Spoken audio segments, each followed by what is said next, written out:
Hi, everyone, and welcome to the new episode of the Women for Impact podcast. Today, I'm very excited to have Alice Bosley today with us from the US all the way.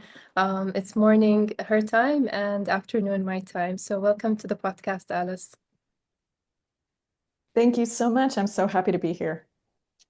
My pleasure. And usually I start with, if we met each other or we didn't meet each other, how we met. It was basically on LinkedIn. So this is the first time we meet. We had a lovely conversation before we start. And I would want to also share with you a little bit of background about Alice. Alice, if you can let us know about yourself, what you do, and how you got into the space of social entrepreneurship. Yeah, absolutely. Thank you so much. And thank you again for having me here.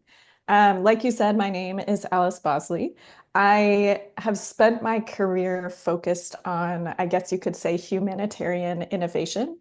So I started my career, well, at the very beginning of my career, I actually moved to Iraq, to Soleimani, to work at a university managing partnerships and kind of marketing for the university. And then I moved to what I thought was my dream job, which was at the innovation office at the UN Refugee Agency. It was based in Switzerland. We spent a third of our time in refugee camps around the world. And our mission was to think through how technology, partnerships, and processes could change the way that we serve people who have been displaced by conflict around the world. And for me, it was just such an exciting and incredible office to work for. But while I was there, I realized that there were gaps in the way the humanitarian system was serving people who had been affected by conflict. And specifically, I think we did a really bad job of helping people rebuild their lives with dignity in their new locations. And that's for many reasons. There are a lot of political reasons why governments, for example, don't want people to build, Yeah. new lives there. They want them to go home potentially. And so I think the humanitarian system was kind of responding to that. But I was, in the United Nations, I was running basically an internal kind of startup incubator for United Nations colleagues. So I was training them in design thinking and entrepreneurial mindsets and helping them bring innovation to their duty stations all over the world. And it was extremely impactful and just it was a great program. And at the end of the year, I went to my office and basically said, hey, we created this model that clearly really works, but why aren't we doing this for refugees? We're the UN Refugee Agency. And my office basically said, oh, that's too hard. And I said, okay, I'm going to quit and I'm going to figure out a way to do it myself. And so I Wow. went to graduate school to study entrepreneurship for people in conflict affected communities and communities and displaced communities. I met my co-founder the first day of graduate school. Patricia is Lebanese American. Her family had been displaced by the Lebanese Civil War, and she I think was at a place in her life where she really wanted to think about solutions, making life better for young people, specifically in the Middle East. And Yeah. so um, we decided to launch 5-1 Labs. The name 5-1 comes from the 1951 Refugee Convention that gives refugees the right to work. And Okay. our mission was to support overlooked entrepreneurs, people who had been displaced or affected by conflict, women who often aren't given the same resources. And we launched in the Kurdistan region of Iraq in 2017.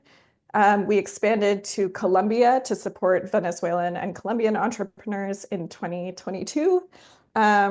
We've run programs in the United States and Brazil. Yeah, and it's been kind of an incredible journey. Do you feel like there's a stereotype about refugees that they are undereducated or maybe they're not fit to be social entrepreneurs? What has your experience been like? Yeah, absolutely. I it's very frustrating because I think there are two stereotypes actually. Within many countries, I think they believe that refugees are burdens. Yeah. Either they're stealing jobs from us or they're taking infrastructure and public goods that should be meant for us. Um, and then in the humanitarian space, when I worked at the United Nations, there was this term that we used, beneficiary. You know, Yeah, yeah, refugees are beneficiaries. yeah, And it's this mindset that it's like, oh, this is a poor person that like needs our help or they couldn't survive. And frankly, like I believe that's bullshit. Like yeah. these are impressive humans who have gone through an extremely challenging experience to restart their lives in a completely new place. They bring talent and skills and education. And you know, there's research that shows that if you give refugees the legal right to work, that they greatly benefit the economy and increase the GDP. And so, um, obviously, every human has different levels of skills and education. But we have been working in this field for 8 years, and we have seen refugees or people who have been internally displaced create impressive, scalable, tech-enabled businesses that benefit the economy, you know, allow them to employ people in their local community and, you know, and create better value and service for the local country. So yeah, I mean, I believe that those stereotypes are wrong. Yeah, they're so unfair, I think. And as you said, like there's a win-win solution for that, and then they add value. Um, and so like, is there any example that you can share of any of the tech startups that were founded by refugees, that you felt have impacted the economy or impacted society in general? Yeah, many. One So not all of these are tech, but one startup that we were really proud to be supporting in Iraq was actually launched by someone who was internally displaced. He had been displaced from Mosul under ISIS. And when we were supporting him, he was based in Erbil. And he launched a solar company called Mosul Solar, which his goal was to basically help rebuild Mosul by providing infrastructure through solar power. Wow. And once Mosul was liberated, he moved back to the city and his company really grew. He was supporting many of the largest companies and organizations in the city. And recently, I think, started a quite large partnership with a multinational company to build one of the largest solar farms in Iraq. And so it's just extremely impressive. And he started all of this when he was displaced. Um, we have Syrian entrepreneurs in Iraq who have um, redesigned greenhouses through using technology to better use resources and lower costs. We have people who have launched art galleries and art training studios. In Colombia, we've supported entrepreneurs who are creating like more comfortable women's lingerie to better fit different types of bodies and specifically women with disabilities. So just really impactful and successful businesses. Amazing. And how did you get in touch with these talented entrepreneurs? Was it through organizations? How did you find them? I think everything we have done is in the spirit of partnership and collaboration, and we've really benefited from that. So when we launched in Iraq in 2017, I was living there and we, you know, had a partnership with a local co-working space where we worked out of their space for free. We had a partnership with an incredible nonprofit called Recoded that provides people with coding and like coding boot camps. We Yeah. had this partnership and they were a pipeline of talent into our programs. We did free workshops at every university that we could find and built really, you know, close partnerships with those universities. We worked with humanitarian organizations who were in refugee camps to reach people that way. Um, and the same thing happened in Colombia. We operate in a city called Barranquilla, and the entrepreneurial ecosystem, the community there is really, really close knit. And so, you know, we've worked with everyone from the Chamber of Commerce to Highest, a local humanitarian nonprofit, to Endeavor, which is like a large global entrepreneurship organization. So Wow. yeah, I think every success we have had is because of partners who are lifting us up and we are lifting them up. Amazing. And I was just thinking that because even an accelerator, and I've had experience in that space, is considered a startup as well. And so you really have to be creative and innovative in the way you approach business in that way, because at the end of the day, you also have, costs and overheads that you need to cover.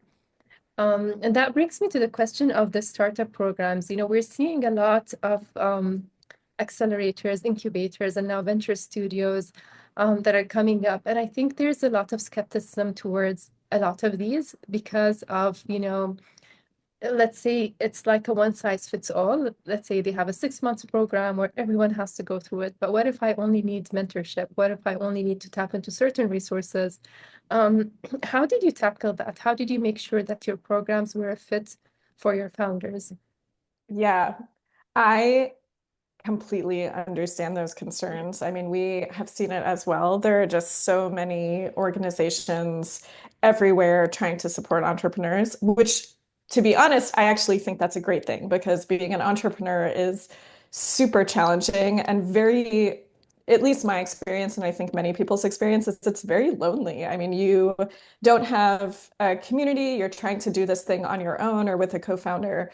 Um, so yeah, I love the fact that there are so many organizations popping up. But a couple of things that we did that I think were really important is first and foremost, I come from a background of human-centered design, which is the idea of basically putting your user or your customer at the center of the entire process of creating a solution. So you're kind of taking yourself and your own biases or assumptions out of it and focusing 100% on this person. And so when we launched, we basically said, okay, like we're going to start from a blank slate. We're going to test every single assumption, and we are going to make sure that receiving feedback is built into our model at every single point so that we can always improve. And so that became kind of part of our ethos. So we would run our incubator, and every single week we would receive feedback from the participants on the trainings, the advisory, the mentorship they were getting, the co-working space, the community. And at every single point, we would try to change or improve to better fit their needs. Um, so when we expanded to Colombia, Yeah. we had this model that was really working in Iraq, Mm, but Colombia is in a completely different part of the world, completely different, culture and mindset.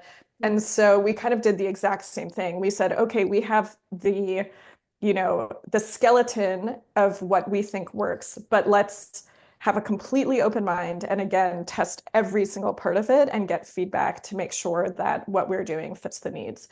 And I think for us, the thing that we have found across the board to be most important, honestly, above skills development, yeah. above co-working space is just the community. Like having a community of like-minded people going through the exact same process at the exact same time as you, being vulnerable, sharing their experience, and then providing kind of one-on-one mentorship and advisory.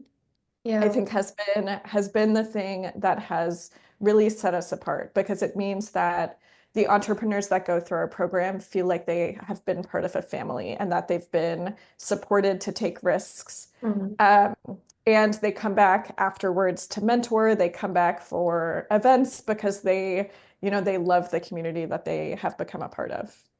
Yeah, and I find a lot of times when you're working in social impact or environmental impact, you need that kind of a community. And that's, I think, part of why we have also Women for Impact, it's to support each other, have a network of expertise, share like-minded articles or work that we're doing. And I think that's where the space of traditionally, companies and individuals used to see it as more of a nonprofit kind of work, whereas now we're seeing, for-profit, purpose-driven businesses. And I think you were ahead of your time as well doing that in Iraq and a couple of years ago and working with refugees. I think that maybe even that time it was more difficult to convince clients or customers, that's a for-profit business. Is that your experience or? Nonprofit, actually, but we have revenue generation, and we basically treat ourselves as a for-profit business. But I completely agree with you. I think there's been a shift in the past 10 years towards the understanding that you can have both profit and impact, Yeah. or the triple bottom line. And I think that um, it's hard Yeah. because you're holding yourself to multiple standards at the same time. Mm. And it leads to investors or clients, trying to push you kind of away from that.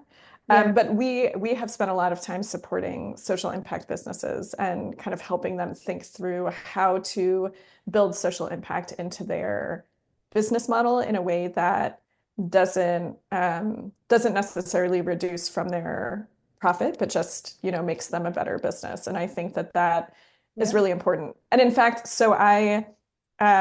I'm still the president of the board of 51 Labs, but 3 months ago, I stepped away as the executive director, and my amazing co-founder, Patricia, took over. But the main thing I've been thinking about during my sabbatical and as I started consulting just a couple of weeks ago with a couple of companies is this question of, how can we be responsible in this planet and in our kind of global community while also being a good company, a great company that people want to back and want to fund and that has a profit. Yeah. And I think that that is like the key in terms of, you know, the global landscape for nonprofits and aid has very much changed in the past, couple 100%. of months. And so I think this idea of having sustainable businesses that also provide impact, that's very important right now, more than ever. Amazing. And I was going to ask you about your role and how it evolved. So you said you started a consultancy. Can you share more about that? Yeah, absolutely. I don't know if I would necessarily call it a consultancy, but yeah, so basically I stepped away from 51 Labs at the end of last year because I had moved back to the United States 3 years prior to that and just felt very far away from the impact and the work that we were doing. It's so different when you're there kind of in the co-working space, working directly with entrepreneurs versus being far away. And I think I like being in the weeds Yeah. um, and I love people. And Yeah. so 3 months ago, I started a sabbatical to really figure out what I wanted to do next. And I'm consulting with the local city's innovation office. I'm consulting with a tech startup that has an impact focus. Mhm. Um, and I think right now I'm kind of really enjoying the opportunity to like consulting is so fun because it gives you the opportunity to see a number of different industries, to compare best practices, to learn just as much as possible. Um, I think I may eventually have another startup in my future, but I think for now, I'm really enjoying just kind of getting to learn from experts in a number of different fields. Yeah, it gives you a lot of options to look into and to see where Yeah. you're, most excited as your next step. And I agree with you that maybe consultancy is not the best word because it's being overly used, like and it's not the most collaborative form of working with companies. And I can tell that you're used to collaborations and partnerships. And so I understand that. I try to stay away from the term consultant as well, because people will misunderstand what you do. And it's more than just consulting, it's more like building, collaborating.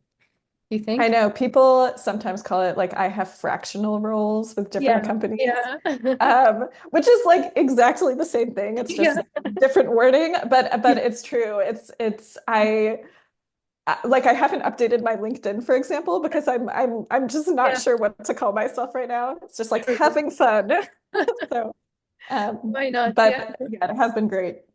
Amazing, amazing. And just before we end this, are there any tips that you want to share with social entrepreneurs that are aspiring to start their own businesses?